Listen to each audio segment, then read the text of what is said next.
Hi, everyone. First, thank you for having me. First time in giving a talk in Krakow. It's pretty nice city and pretty nice convention so far. So you got tricked into basically a presentation about cats, mostly about cat pictures. So don't complain, you got in. This is what I'm going to talk about. So the goal of this talk is to talk about a very difficult connection between creativity, which is needed to make good games, but also management, which is needed to ship games on time. And they are very at odds and very conflictual. And I had decent experience in that field, so I want to share some of my lessons. So you might be wondering who's that guy, and I was born in France. My background is biology, which I think is actually a pretty good background to be a game designer. I worked for 5 years in France and then moved to Montreal, where I changed my haircut. And I worked at Ubisoft and Relic as director of design for the whole studio. So managing 400 designers in one building was actually a pretty daunting task of answering the question, what is being a good game designer? And at the point, I really didn't know. So it was very good to be paid to figure this out. And basically I worked on all of these games, helping the creative teams come up with the vision through production, maintain the vision, and ship a game that actually expresses that vision. So that's basically what I'm going to be sharing. And also then after this, I moved on to doing consulting, so being exposed to even more teams around the world. And so I just got lucky because I've been exposed to many teams.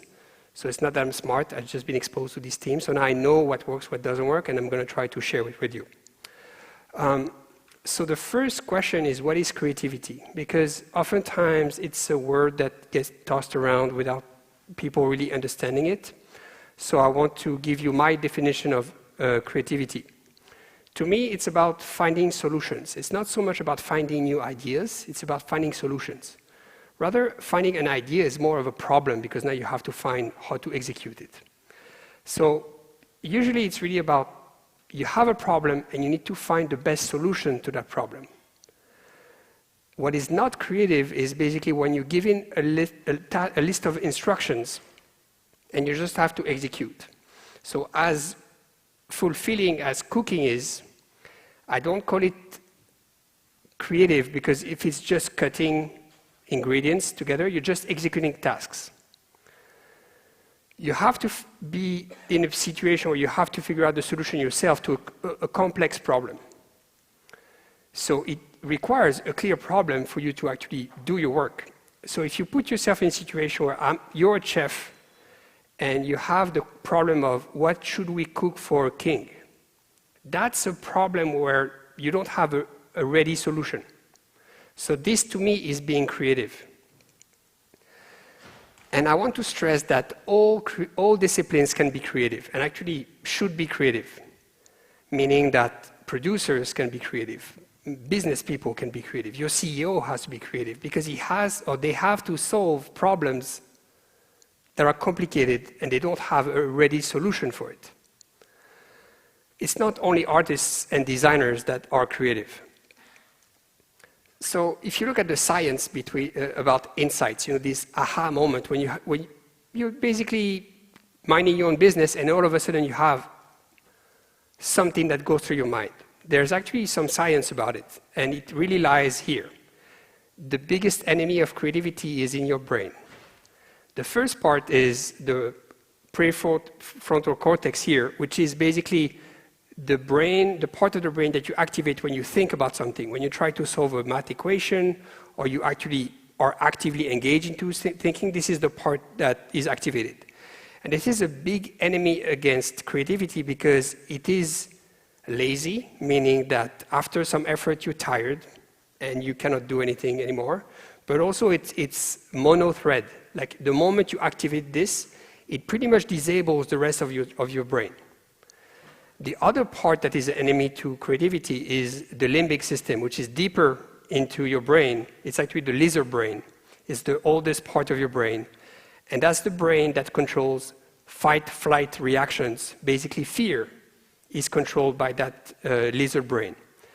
And the problem of fear is that it also blocks all of the rest of your brain. Like it's hard to think creatively or to have ideas or to just come up with anything when you're afraid.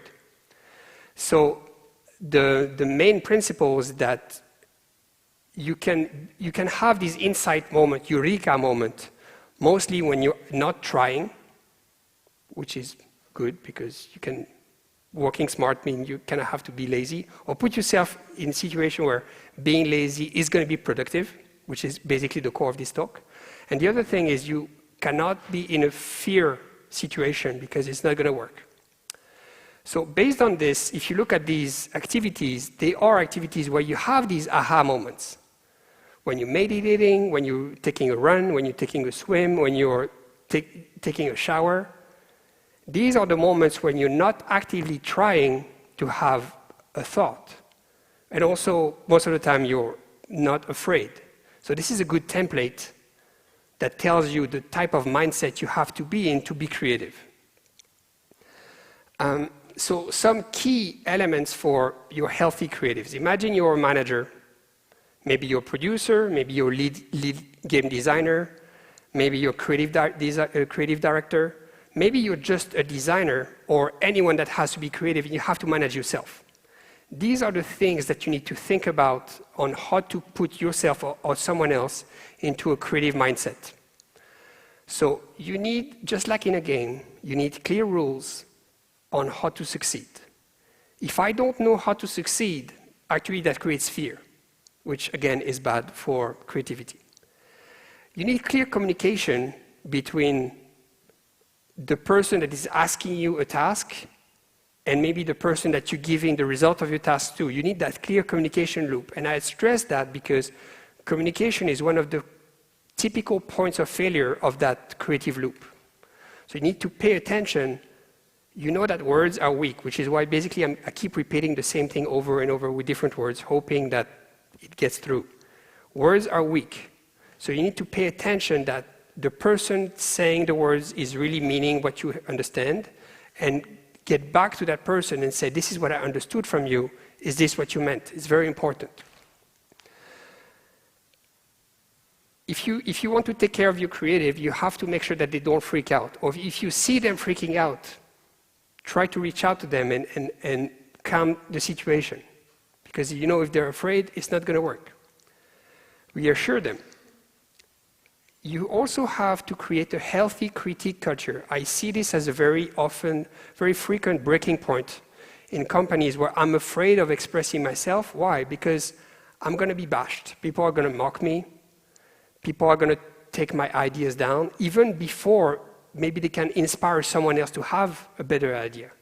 So it's very important to have a healthy critique culture where I feel safe to express my idea, even if I think it might be wrong. The only wrong idea is an idea that you don't tell out loud. Because even if it actually sucks as an idea, it might inspire someone else to have another connection and then have that aha moment. So as a manager, it's very important to say, when we're brainstorming, don't turn any idea down. Don't say, I'm not going to listen to your opinion because I'm better than you at Street Fighter or Quake or whatever other game. This is not the place to do this. And also, of course, celebrate success. At the same time, you don't want to turn people down. You want to encourage people to, even expressing yourself is hard, but even expressing yourself, even if it's not a great idea, is beneficial for the group and the creative atmosphere. It's pretty much the same as even if we fail at a task, we should focus on what have we learned. So next time we can be better. What can we do better next time so we don't fail? So it's all about, having a clear problem. What does it mean? If I give you an example, let's say you have an artist. And that artist is a concept artist, so I'm going to ask him, create a cool concept for that character. Well, cool is not clear as a problem. So the best way is to give them a clear creative brief. Let's say I want a character concept. Let's say I want a character that is trustable because it's going to be like an NPC that I build a relationship with. And so the player has to trust that character. But at one point in the story, we know that character is going to betray us. So we don't want the player to ever feel like, oh, it's unfair. Like, where does that come from? At the moment you get betrayed, the player should feel like, yeah, I should have noticed this. There was something weird about that character. But at the same time, it shouldn't be too obvious that the moment I see it, it's like, oh yeah, I know he's going to betray me in Act 3 or something. So this is a more precise brief. Yes, we know it's never perfect because words are weak. So at least as an artist or creative person, I feel like I know the rules of the game I'm playing now. So that artist might come up, and actually this is an actual concept art that came out from the Marvel Universe series. This is one of the early concepts of Loki. And they call it Wacky Loki. So, okay, so now that artist submits the concept back to their manager or the person, maybe the creative director or the director of the movie.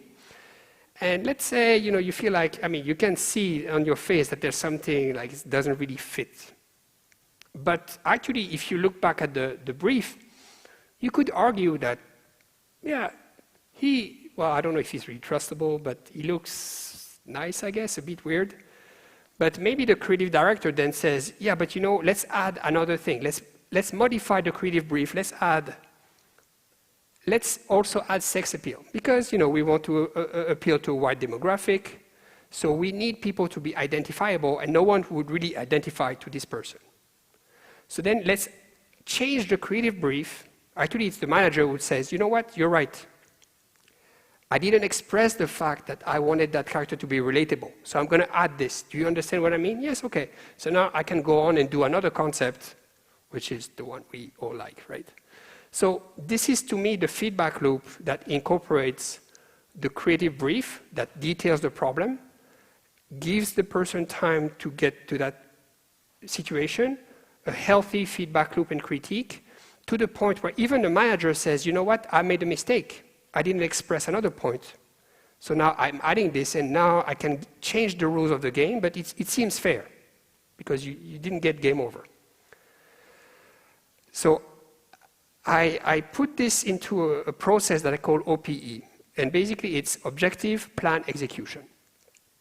So the objective is what you give to the person that you want a creative task out of. And basically you tell them, what is it you want to solve as a problem? What is the question you want to explore? What are your constraints? How much time do you have? What type of color can you use? Or how much memory do we have in the game? Or something like this. How do you evaluate success? Then you give this to your report, and they are to come up with a plan of how do they feel the user experience should be to satisfy this objective. Actually, even before they engage in this, they will get back to you about the objective and say, this is what I understood of your objectives. So maybe you make sure that that loop works. Okay, let's say you agree on what it means, so you come back with the plan, maybe a concept or a diagram if it's game design, and you evaluate this against the objectives. Maybe it works for all of the elements of the objective, maybe for some of them, maybe you need to change the objective, but that's the healthy critique loop. Now that we agreed on a plan that satisfies the objective, I can go down and do all the details. So maybe if I'm an artist, I actually do the full 3D model. Or if I'm a game designer, I go into Excel and I do the specifications of that plan. But if the plan doesn't satisfy the objective, it's useless for me to go and execute already. So I'm going to be wasting time. The moment people give me critique, it's going to be more painful for everybody. We don't want that. We want to make sure that that first loop works. So now I go into execution, and basically now I go into the implementation details of that plan. Again, I make sure that everybody agrees with the plan. I make sure we evaluate the execution based on the plan. So that's the full loop. The interesting thing is you translate that into your design docs or any creative brief. The objective is what is given to you is the output of your boss. Let's say I'm the creative director, or maybe the story designer. I wrote the story, so I know everything that's happening in the story, so I'm going to give it to you.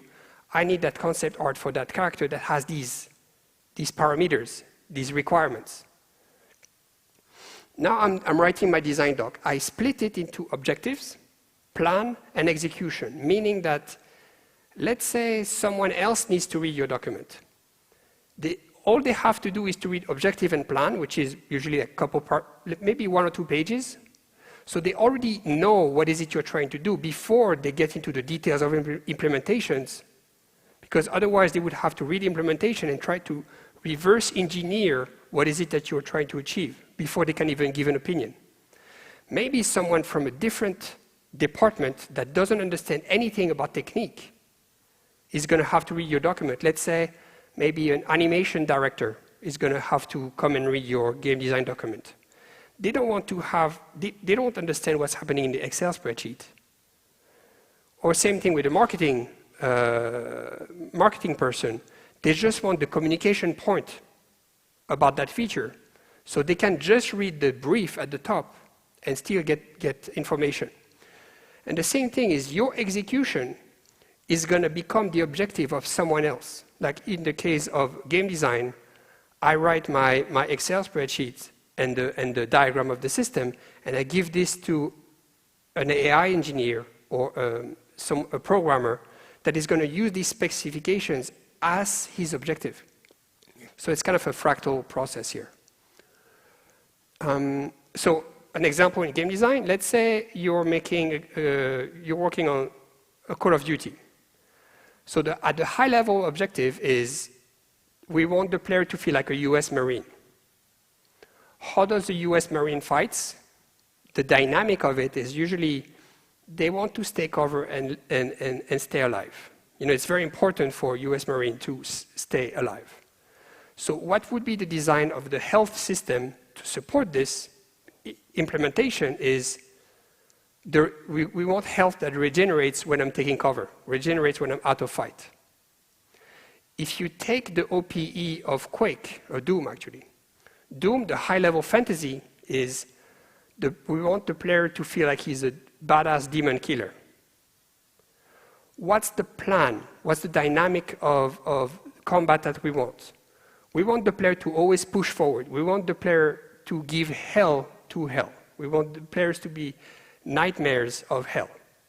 What is the design of health here is the execution system that is going to give me health if I push forward and kill the enemy before he crumbles on the ground. So it creates a dynamic of I'm always pushing forward, which creates the fantasy of I am a badass demon killer. So the good thing is we actually do this every day, or so I hope. Every day we wake up, we look at the objectives of our day. What's the weather? What are my constraints? What do I need to do? Then we go to our wardrobe and we make a plan on how we'll dress. And then the third part is I'm actually putting my clothes. And you can understand that if I'm doing step 3 before doing step 1 or vice versa, it's going to be some kind of a problem. So the thing is we do it every day without even thinking of it because this is the way we solve these problems. Another interesting thing about OPE is if you reverse it, it becomes what problem am I trying to solve? You've probably been in situations where someone, maybe you, maybe me, if you've been in the room with me sometimes, where let's say I'm a big fan of Quake, best FPS ever. So of course I love rocket launchers. Rocket launchers are awesome. You do air rockets, you do like rocket jumps, it's awesome. So I like that feature, I like the implementation of that weapon, so I'm going to try to put it in any game I work on. So I'm going to be here, maybe we work on, I don't know, Rocket League or Civilization 6 or something. And I'm like, I really like the rocket launcher, so I want to give you this idea.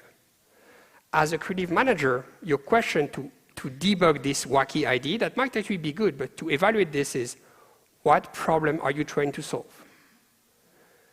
And probably my answer is, well, the problem of the world not having enough rocket launchers, which is not really a valid problem for our game.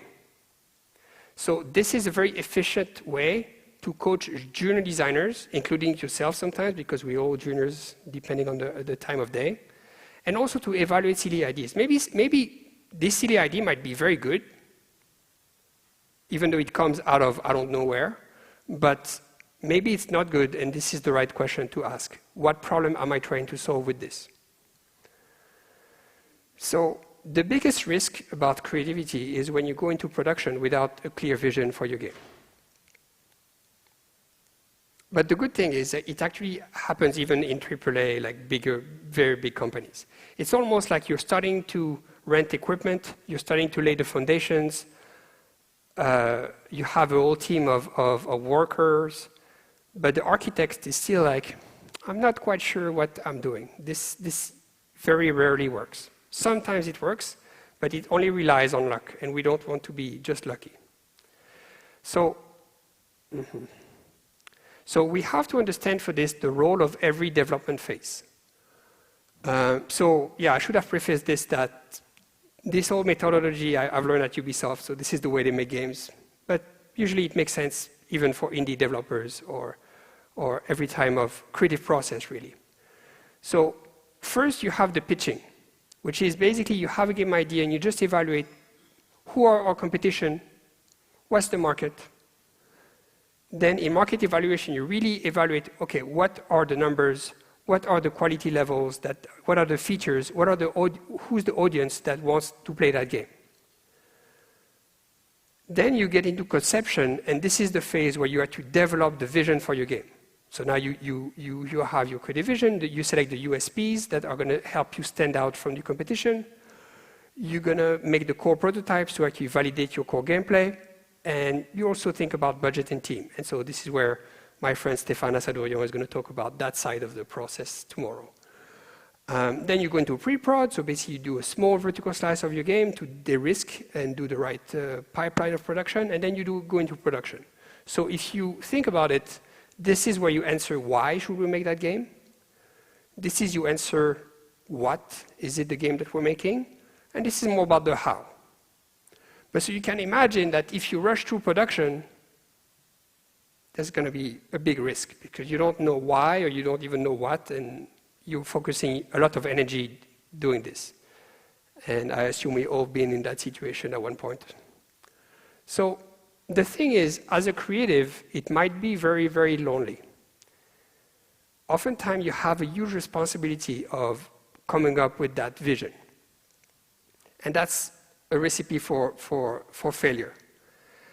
I remember sometimes when I'm given interviews, people come up with this almost as a way to excite me, to join them. They say, you will have full creative control. And for me, this is the scariest thing ever. Because it's way too much responsibility for me to say, this is the game we should make with this $5, $10, $20 million or whatever.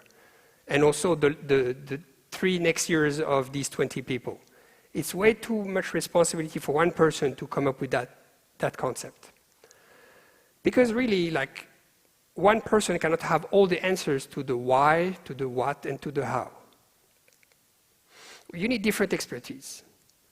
You also need to involve all your team members to create that vision.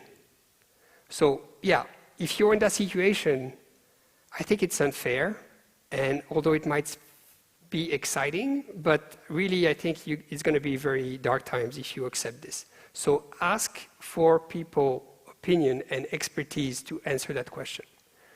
Really, it's about finding the sweet spot together. You have your executive that's interested into the market, the business opportunity. You have your creative that's responsible for the creative vision, so it's the core fantasy, the USP, the quality level that we're aiming for, and you have the production people that are responsible to figure out the plan on how to execute. To find the right vision, you need to make sure that it makes sense for the market. You need to make sure that we're excited to make that game. And we also need to make sure that we're good at making that type of game. If one of these fail, you're going to be in trouble. So you need to make sure that these 3 poles talk to one another. And I need to also mention that although there are different people on my diagram, they might just be the same, or one person can be handling multiple roles. It's about the roles. You have to be able to take your hat and say, nah, I'm thinking about the market. Now I'm thinking about the fantasy. Now I'm thinking about the production. So let's say you're a manager. Let's say you're a producer, or maybe you're creative or lead game designer. You need to come up with the right team for conception. What are the ways to come up with the right environment and skills? So not everybody is at ease in the creative process. And it's not that good or bad, it's just different types of people, really. The positive traits are if you're at ease with abstraction, if you're at ease with thinking in a very high-level way, this is good. If you want concrete results now, if you're more of a builder, you will be struggling in conception phase and in creativity. Well, especially in the conception phase. If you have a lot of confidence, but at the same time you're very playful, it's good. It means you don't take yourself too seriously, meaning that you're not going to fight too hard for your ideas. It's not about fighting for your ideas, it's about finding the right solution. Maybe even finding the right solution in what someone else is saying. That's good for creative process. If you have a lot of ego, if you have a bias towards your own idea, you're not going to be able to evaluate what is the right solution to the problem. If you're vulnerable, if you're able to say, I don't understand what we're doing, this is very good, because it helps with the communication loop. If you're insecure, it's bad, because you're going to hide the fact that you don't understand. If you want to learn, same thing, it's good. If you're judgmental, it's bad. So it's about, do you have people with an exploration mindset, which is not very common? Or do you have people with a delivery mindset, people that want to ship stuff? As a manager, it's best to focus on people that have an exploration mindset, especially early in conception phase, and to keep bringing up people with more of a delivery mindset later in the process. So for conception, you really need a balanced team. So I took that image because you have that vibe of, you have the specialist of every field. And also they work together to accomplish one goal. So you need to cover all core disciplines. And we know that, depending on the type of project, maybe you have very heavy story, so you need a writer. Maybe you have you're doing a multiplayer game, so you need someone with networking experience. So you build your team based on what are the difficult parts of your project, and that becomes your mercenary core team. Again, you need to ensure that people have open mind. It's very good to have variety of approach. Even someone that is, to have a couple people junior in your team might be good because they're not as jaded as senior people, so they might come up with new things that more senior people don't want to explore because they tried before and it doesn't work. But it's good to have different ideas. Same thing with seniority. It's really important generally to have one vision owner and to build your team around that person. Or if you're part of that team, to make sure that you support that person. Because making sure that everybody converges towards one plan is going to bring you success. If you're trying to pull the plan in your direction, it's going to be wasted effort, and that usually leads to failure. So think about the art director, think about a writer, think about people with artistic touch. Generally, there are people that are able to have experience with the creative process, and a writer is not writing the story he loves. He's writing the story that supports the intention of the movie director or of the game director. So you start by researching material. And the way you do this is, you analyze your audience, you gather inspiration, because most of the time we have inspiration. We're inspired by a movie or a game or a book. You gather them and you start analyzing it. You deconstruct them. You don't just say, oh, I finished it in hard mode, so I'm a specialist. No, playing a game is different from making a game. So spend time deconstructing it, go to wiki pages, look at the Excel spreadsheets of the numbers, try to find what is the mechanic that makes it work. If you talk about movies, don't read reviews, read analysis from experts, because you're going to see that all the meaning that goes out of it and things that you didn't see as a viewer, but from people that actually are makers, you will understand how it's made. Also, if it's inspiring for you, ask the question, why is it inspiring me? What does it mean for me? Because there's something within you that makes you want to dedicate the next 2 or 3 years of your life to do it. So the sooner you find it, the more effective you're going to be at actually doing it. And, look at games and beyond. All of this process is to feed the unconscious brain. So then when you have all this information, you can go for a walk, you can go for a swim, you can go meditate. Even when you shower, you're going to have these connections between all of that data that you gathered without even thinking about it. That's pretty crazy. You have to create time and space for that creative process, especially in conception. So, no distractions when you're brainstorming. Make sure that only one person speaks. Make sure that no one is watching their cell phones. Make sure that the team converges. And when you brainstorm, consider doing it outside of your office, because then you don't have your emails, you don't have your daily life, you're outside. Actually, at Ubisoft, they used to send us in a castle in France with wine and food. So, so I'm not saying to do this, but just doing the offsite puts you in a different mindset. I'm not at work, I'm in that creative space. Also, when you're doing these brainstorms, it's very, very tiring. So don't overpack your days. A couple hours is when you have the brain juice to do it, but more than this usually doesn't work. Also, consider using a dedicated moderator. Like, you can take one of the persons of your team, maybe your producer, maybe an associate producer, maybe have someone that is just the handler, the facilitator of the discussion, that doesn't take sides, doesn't take opinion, but just notes the things and make sure that gets the discussion flowing when there's a problem, says we need to have a different approach. Because actually facilitating brainstorm is really an art, and I don't want to get too much into detail. I just want to send you to 2 very good references that I have. One is value proposition design. It's more about understanding your audience and all these brainstorming techniques to actually understand why a product is successful, what does it satisfy into the customers. The other is game storming. It's a little book with tons of brainstorming techniques, with post-its, with write-ups, with acting, with painting. It's actually very good. So if you want to get better at running brainstorms, pick one of these books. Now, I want to bring the distinction between top-down and bottom-up. Top-down is, okay, I have the high-level abstraction, and I'm going down into details, which is what I've exposed so far. But you also want to make sure that if I have that crazy idea, we can build a full game out of that crazy idea. It's important as a manager to know, or even as yourself, to know what are you best at. Are you best at having these crazy ideas and just see them blossom and where can they go? Or being very structured and top-down.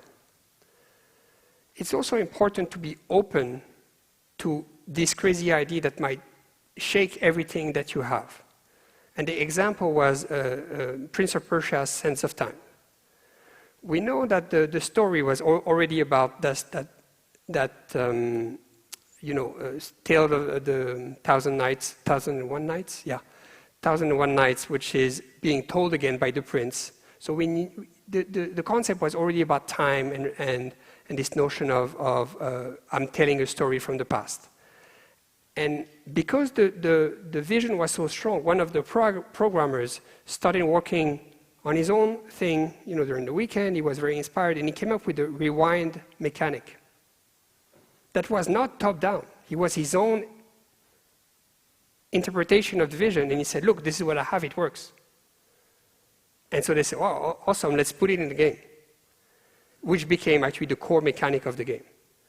So, but the thing is, even if it was slightly off the vision, if it makes the game crazy awesome without changing everything, you should be open to adjust the vision to incorporate that new crazy idea, if it really helps the game be better. Yeah, so that's what I just said. Of course, the further you are into the project cycle, the less you should be open to these crazy ideas, shuffling everything around, because you don't want to rechange everything. Wow, how much time do I have? Okay, speeding up. But in the end, you have to assemble it top-down, because that's the way we think. That's the way we think within the team, to communicate with the team, to communicate with the audience. It has to be reassembled top-down, even if it's built bottom-up. I don't need to know. Now, how do you handle innovation risk? So this is my method. You take for your USPs, where you really want to stand out and be innovative. You have these three phases. First, you research the references. We talked about it. Then you give some time, maybe out of a month, I would put 1 week to research, 2 weeks to explore innovation, try to find the prototypes, try to find the solution that really stand out for your aiming mechanic, for your RPG mechanic, for whatever. And as a manager, I would save 1 week in case that if we fail at coming up with something innovative, we can still recreate from the reference because we analyze them, because we know how they're made. So your team has become a specialist on the state of the art of that mechanic. So it's going to be safer to reproduce it. So in that case, it really helps the team build creative process skills, but also even if you fail, first it allows for failure and you still have a plan B. And the next time you do it, because you showed confidence and trust in your team, it's going to work better for the next time. Because now, as a team, they feel like, oh, my manager puts me in a safe zone, so I can trust that I can be, crazy with my ideas. Also, another big thing you need to do as a manager, you need to accommodate for failure, so put in place these validation points. You can pitch to your community or do a crowdfunding campaign to see how they react to your crazy idea. You can pitch to publishers with just a deck and see their reactions here, at GDC, at Gamescom, and just see if your concept gets traction. I even saw people do fake video ads to put into mobile advertisement and to see the conversion rate that leads to an empty shell of a game, just to see how people react to this. And also we have these examples of games that basically started free and very cheap on free platforms, and then because they saw the reception of the community, now they're going commercial. So it's a cheap way to validate your ideas. And again, it's not cheating, because whenever you go to E3, you see that even the big publishers, they show you stuff that's not real, right? Okay, so now we prepared the team. How do we get to your vision? What's a vision? To me, a vision is a player experience that responds to the theme of an audience and that inspires the team to make the game and also the players to play the game. So to me, it's the core fantasy, the themes of the game, the emotional arc, the universe, your art direction, the core gameplay, the pillars of your game, and the USPs. I need to speed up now.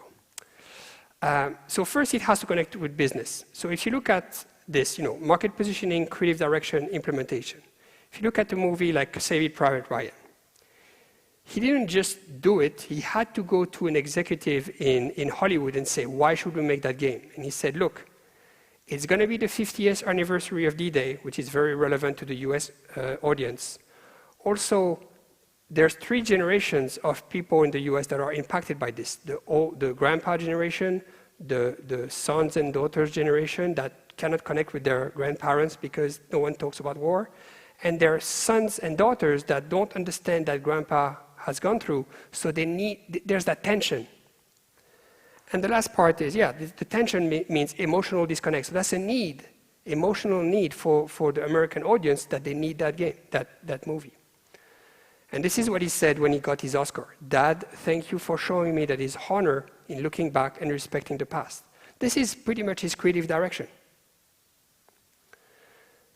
So games have different levels of needs. You have emotional level of needs, you have experiential level of need, like I need to play Lego, or you have functional level of needs, which is I need to spend time in the bus because I'm bored. So based on the type of game that you want to create, maybe the type of market you're in, you might want to target different levels of needs. But it's important to see the difference. So to crystallize your core fantasy, you have to understand that even though a piece of media is showing you something, it means something within. Same thing with Need for Speed Underground. The vision for Need for Speed Underground was, it's Need for Speed, but at night. That was the core vision for that game. So some of it, at Ubisoft, we called it the meaning of the game. It's more for emotional needs. EA is more functional, so it's like Need for Speed, but at night, the underground racing. You have to dig for it. It doesn't come immediately. So brainstorming is very important for this. Detail and explain it, because it's going to help you drive everything, drive the team to understand, oh, that's what you mean. I'm going to work at the reflection at night. I'm going to make the road wet so I have more reflection.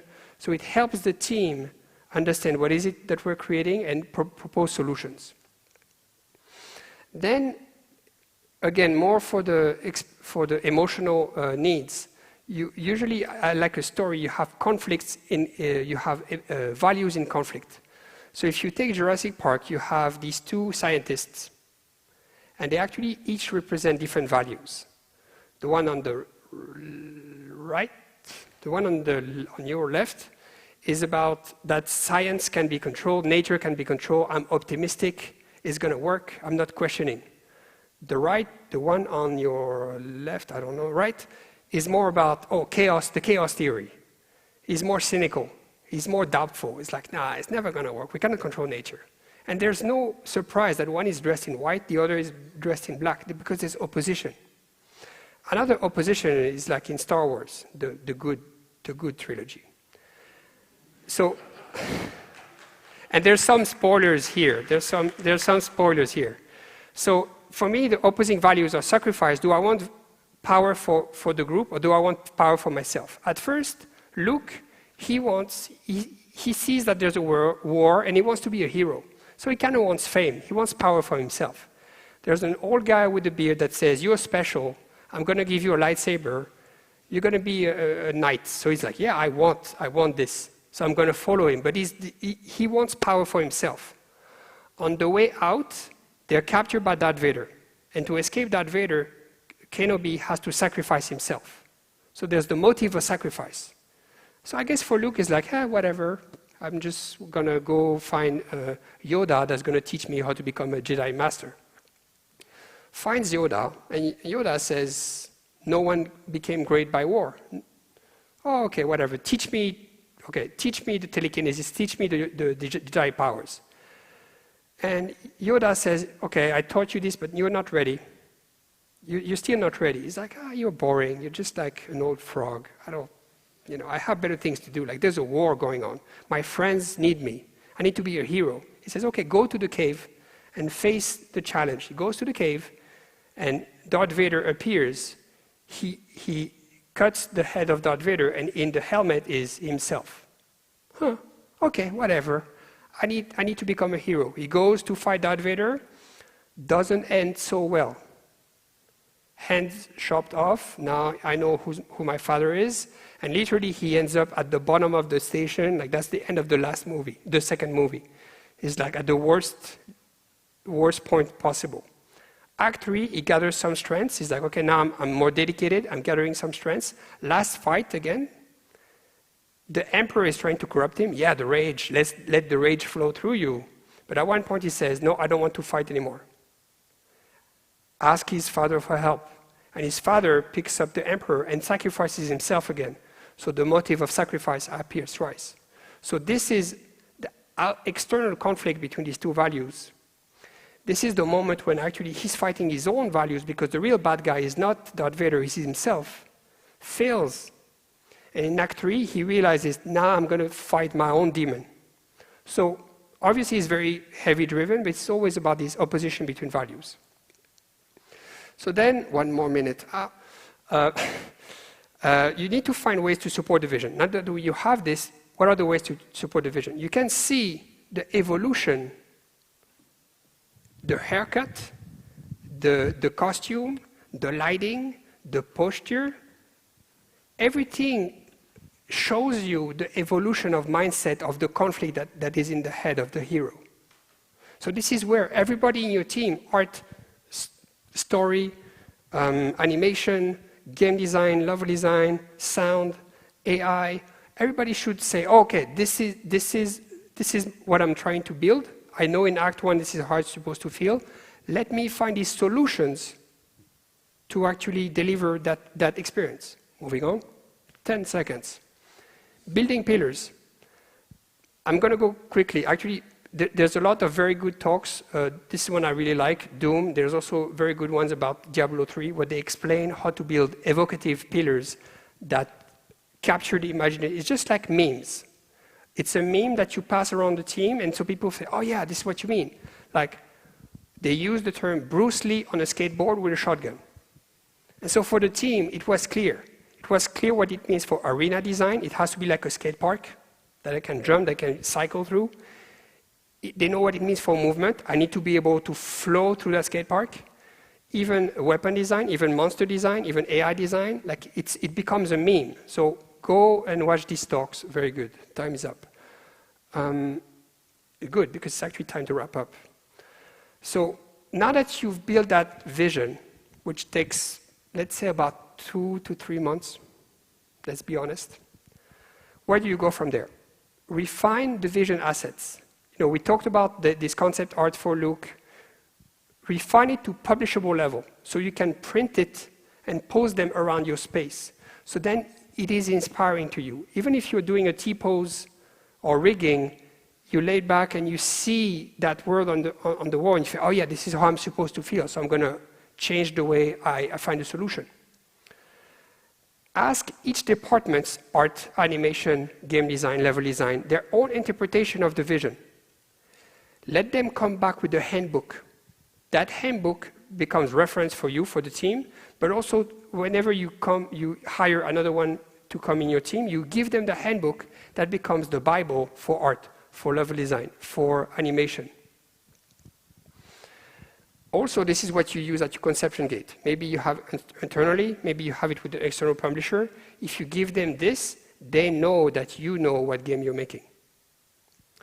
You can then use this in pre-production. And again, come tomorrow at noon for Stéphane's talk about this. This becomes your target on what you need to deliver for pre-production. You can even use it for publishers, for partners, for investors, saying, look, this is what we're trying to do.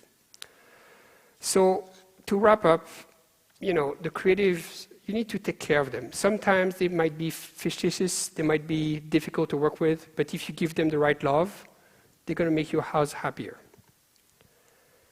And so, yeah, that's about it. So I'm going to say dziękuję, and if you want to reach out to me for the slides or for questions, please contact me like this. Thank you. Thank you very much.